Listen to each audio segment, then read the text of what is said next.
Another one is dose. I often feel like people underdose. So this is 18, 19, 20. The only issue with dose is that as you're increasing the dose, oftentimes you're decreasing the headspace. So there's this conflation of variables between dose and headspace, which is slightly confused by grind size as well, because if you grind finer, you will end up with more headspace. So I prefer having no headspace, which means that as I'm pushing in the puck, the shower screen is pushing on the coffee a little bit. There's a test that's suggested where you put a quarter or a nickel on the coffee and make sure that it doesn't depress or something like that, which is an interesting test too. You'll notice in these images of the tamped puck that the middle looks a little sparser, and that's because I use a distribution technique to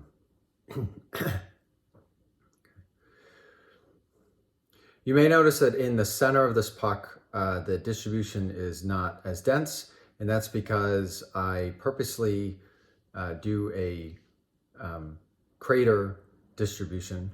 So the center has less coffee than the outside, which causes the outside to be denser. And this is to overcome side channeling, or try to overcome it. And I've worked to improve how I overcome side channeling, and now I've modified the shower screen, which seems actually easier. And I've gone back to a flat puck distribution. But just so if you see this lower density, it's because I'm doing this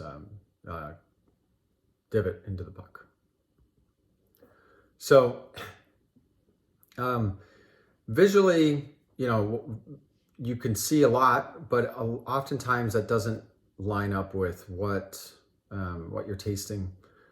So again, visual cues are just another piece of data that I can use to see if there is evenness across the puck. So in this, when we align the flow rates based on how long it took to start pre-infusion, because there's a slight difference in when pre-infusion started for these three.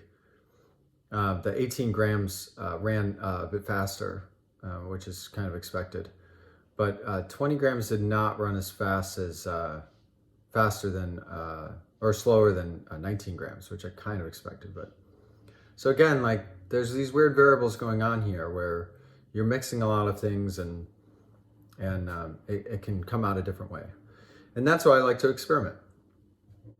So in terms of taste, 19 grams turned out to taste the best. I mean, maybe it's because the flow rate was a little bit slower for 19 grams. And again, that's a confusing variable. So how do you split out flow rate versus dose? Is it because you have more coffee in there, or is it because the more coffee slowed it down? And the same with grind. Like it's a multivariable problem. In terms of extraction, yield 19 grams was also the better